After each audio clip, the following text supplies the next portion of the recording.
মা আয়েশা সিদ্দিকা রাদিয়াল্লাহু তাআলা আনহা বলেছেন, আল্লাহর নবী রমজান এবং রমজানের বাহিরে 12 রাকাতের বেশি নামাজ পড়তেন না।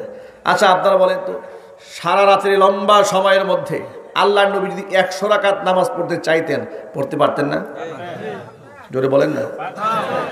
মাত্র 12 রাকাতে সীমাবদ্ধ কেন? মা আয়েশা বলেন, শোনো, সেই 12 রাকাত কোন ধরনের 12 রাকাত? সে 12 রাকাতের এক একটা রাকাত, এক একটা রুকু, এক একটা সিজদা কেমন ছিল শোনো। আল্লাহর হাবিব যখন তাহাজ্জুদের নামাজে সিজদায় পড়ে থাকতেন, এত লম্বা সময় সিজদায় থাকতেন, আমি ভয় পেয়ে যেতাম। আমি মনে মনে ভাবতাম তিনি বেঁচে আছেন নাকি মরে গেছে। কত লম্বা সিজদা দিলে মনে হয় যে একটা মানুষ মরে গেছে। সুবহানাল্লাহ বলেন। মাইকের অপারেটর একটু সাউন্ড বাড়ায় না, একটু ভলিউম বাড়ান হালকা, একটু চা দিয়ে ভাই। কত লম্বা সিজদা দিলে স্ত্রী ধারণা করেছেন তিনি মারা গেছেন। মা আয়েশা বলেন, আল্লাহর নবী বেঁচে আছেন কিনা এটা যাচাই করার জন্য আমি পায়ের মধ্যে চিমটি কাটতাম। যদি পা নড়াচড়া করে বুঝতে পারতাম তিনি বেঁচে আছেন, মরেন নাই। মা আয়েশা বলেন, সে নামাজের সিজদা কত সুন্দর ছিল আমার কাছে জানতে চেও না।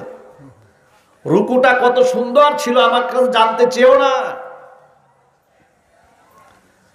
বড় আফসোস লাগে এই মুসলমানের জন্য যে আল্লাহকে লম্বা সিজদা দেওয়ার জন্য আল্লাহ দুনিয়াতেই মানুষকে পাঠালেন, আমাকে পাঠালেন। আজকে সেই মানুষগুলা তার রবকে না চিনে অন্যদিকে ভুল পথে ধাবিত হয়েছে। কেমন ভাবে ধাবিত হলো লক্ষ্য করেন। দৈনিক 5 বার মুয়াজ্জিন হাইয়া আলাস সালাহ বলছে, নামাজের দিকে আসো, হাইয়া আলাল ফালাহ, কল্যাণের দিকে আসো। এর মানে নামাজের পথে আসলেই তোমার জন্য কল্যাণ অবধারিত। মুয়াজ্জিনের ডাকে সাড়া দেয় নাই। ডাকে সাড়া দিল কার ডাকে? গাঁজাখুরের ডাকে। এখন তো আবার গাঁজাখুর বলা যায় না, বলে গাঁজা বলবেন না, গাঁজা বলবেন না। এটা আল্লাহর সৃষ্টি সিদ্ধি পাতা। গাঁজা বলতে কোনো ওয়ার্ড নাই, এটা আল্লাহর সৃষ্টি সিদ্ধি পাতা আমরা খাই। নাউযুবিল্লাহি মিন যালিক। লোকেরা গাঁজা খায়, তামাক খায়, যদিও বানসারামপুরে এগুলো নাই।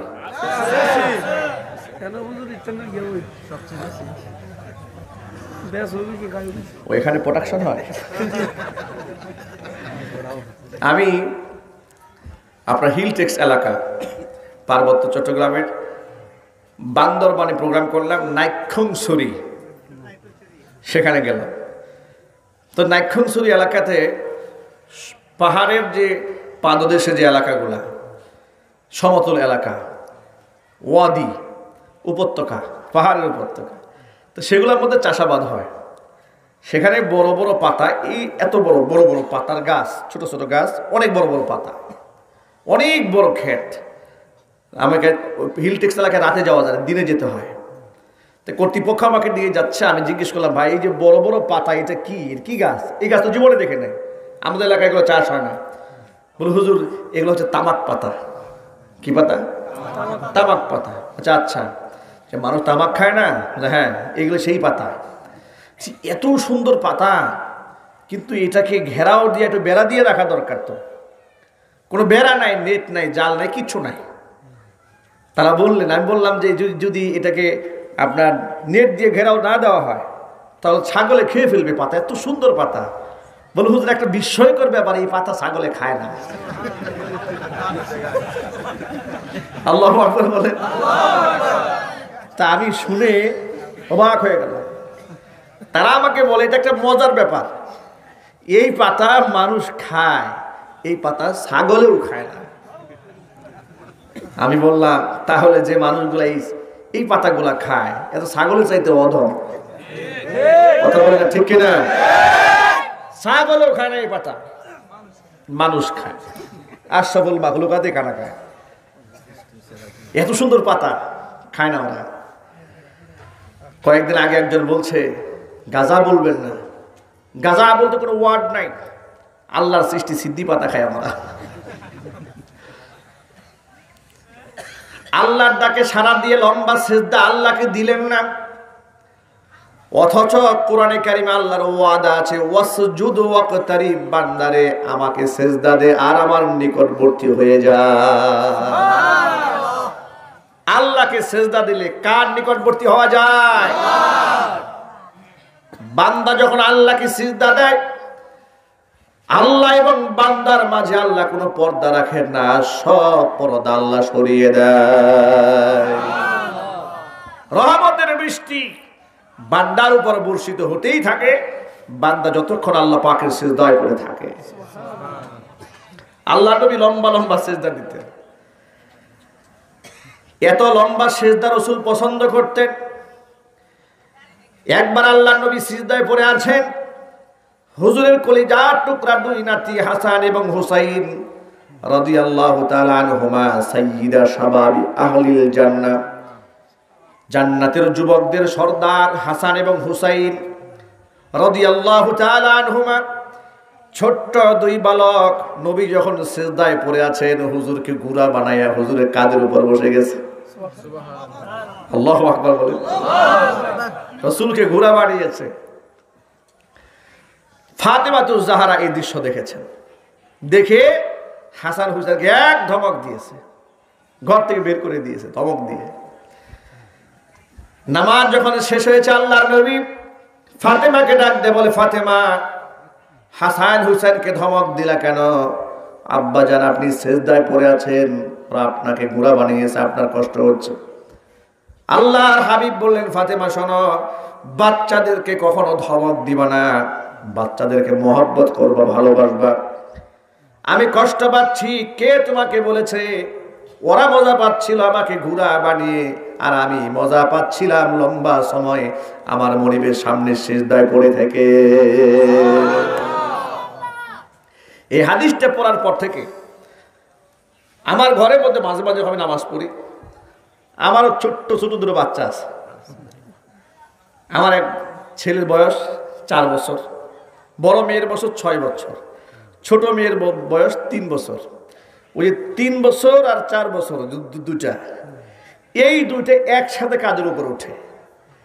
নামাজে কাঁধের উপর উঠলে আবার এই হাদিসটা মনে পড়ে, একটু বিরক্ত হয়, রাগ হয় মাঝে মাঝে। তো যখন এই হাদিস মনে পড়ে, তখন আবার রাগ এমনি ঠান্ডা হয়ে যায়। সুবহানাল্লাহ। তখন আর রাগ হয় না, তখন আর ধমক দিতে মনে চায় না। প্রথম কয়েকদিন ধমক দিয়েছি, হাদিসটা খেয়াল ছিল না। পড়তে পড়তে একটা হাদিস আসার পরে আর চিন্তা ভাবনা করলাম যে না, বাচ্চাদেরকে ধমক দেওয়া ঠিক হচ্ছে।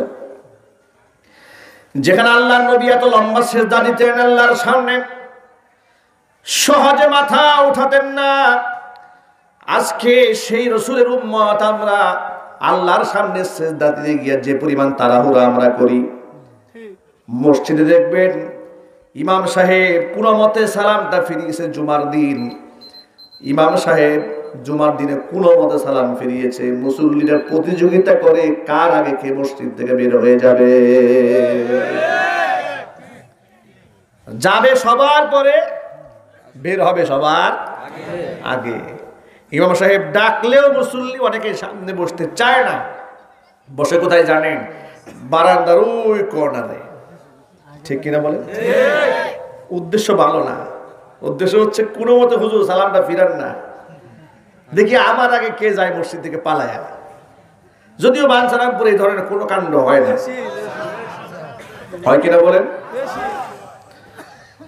এত বেশি তাড়াহুড়া করে আল্লাহর ঘর থেকে বের হয়, যে কোনো মানুষ দেখলে মনে করবে নিশ্চয়ই কোনো দুর্ঘটনা ঘটছে মসজিদে।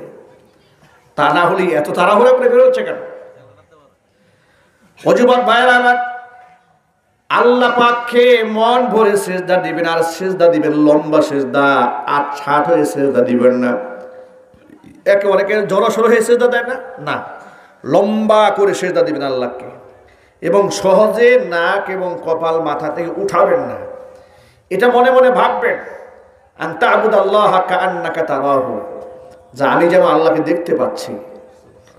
ফাইন লাম তাকুন তারাহু ফাইন্নাহু ইয়ারাক, মনের মধ্যে এই ধ্যানটা যদি না আসে যে আমি আল্লাহকে দেখছি, এমন একটা ধ্যান মনের মধ্যে আনবেন যে আমি সিজদায় পড়ে আছি আর আমার আল্লাহ আমার দিকে তাকিয়ে আছেন।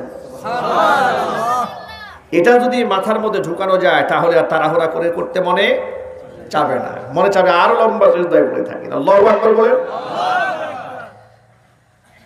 সিজদা আল্লাহর কাছে অনেক প্রিয় আমল।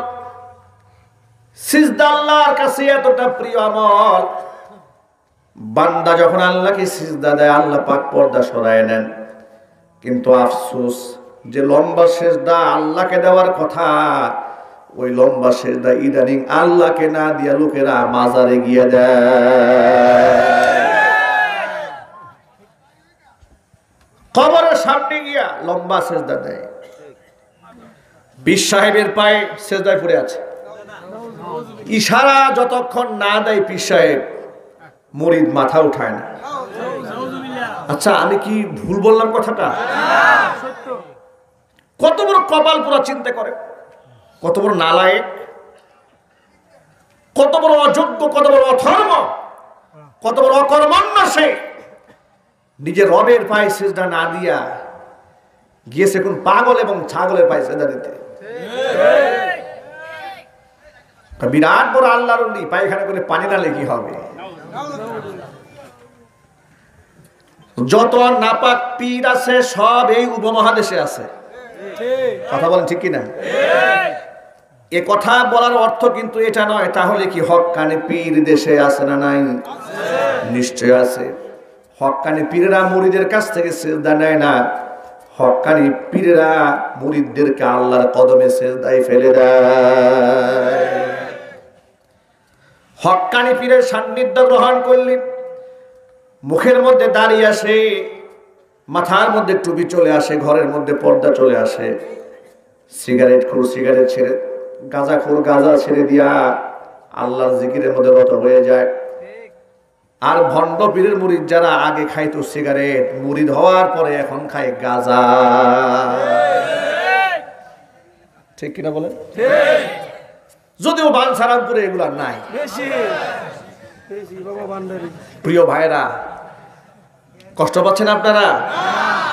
ভাই কষ্ট নিবেন না মনে, আপনার কবরে আপনি যাবেন। আল্লাহর কসম, আপনার কবরে কোনো পীর যাবে না। আল্লাহ পাক রব্বুল আলামিন আপনার কবরে আপনার পীরকে পাঠাবেন না, আমাকেও পাঠাবেন না, আপনার কবরে আপনাকেই পাঠাবে। ঠিক কিনা বল? আল্লাহকে সিজদা দিয়ে যান। মনের যত তামান্না আছে আল্লাহ পাককে বলেন, মনে যত দুঃখ আছে তাহাজ্জুদের নামাজে সিজদায় পড়ে আল্লাহর কাছে বলেন, আল্লাহ পাক আপনার দোয়াকে মঞ্জুর করে নেবেন। আল্লাহর কসম করে বলি, আল্লাহ পাক কোনো বান্দার দোয়াকে বিফলে দেয় না। দোয়ার 3 সূরত। মানুষ যত দোয়া করে আল্লাহর কাছে, দোয়ার কয়টা সূরত হয়? একটু জোরে বলেন সবাই। অনেকে মনে মনে ভাবে যে আল্লাহর কাছে এত দোয়া করলাম, কই হুজুররা বলে আল্লাহ নাকি বললেই শুনে। আচ্ছা এটা হুজুরা বলবে কেন? এটা আল্লাহর ওয়াদা আছে কোরআনে। আল্লাহ কি মিথ্যা কথা বলেন? জবাব কিন্তু সবাই দেন নাই। আপনারা বলেন না আল্লাহ কি মিথ্যা কথা বলেন? ওয়া মান আসদাকু মিনাল্লাহি কিলা, আল্লাহর চেয়ে সত্যবাদী আর কেউ হতে পারে? আল্লাহ পাক বলেন, উজিবু দাওয়াতাদ দাঈ ইযা দাআন, কোন আহ্বানকারী আমাকে ডাকলেই ডাকে আমি সাড়া দিই। সুবহানাল্লাহ। ওয়া নাহনু আকরাবু ইলাইহি মিন হাবলিল ওয়ারিদ, আমি মানুষের এই ঘাড়ের যে রগটা, যে রগের উপর ঘাড় দাঁড়ায় থাকে, তার থেকেও বান্দার নিকটবর্তী।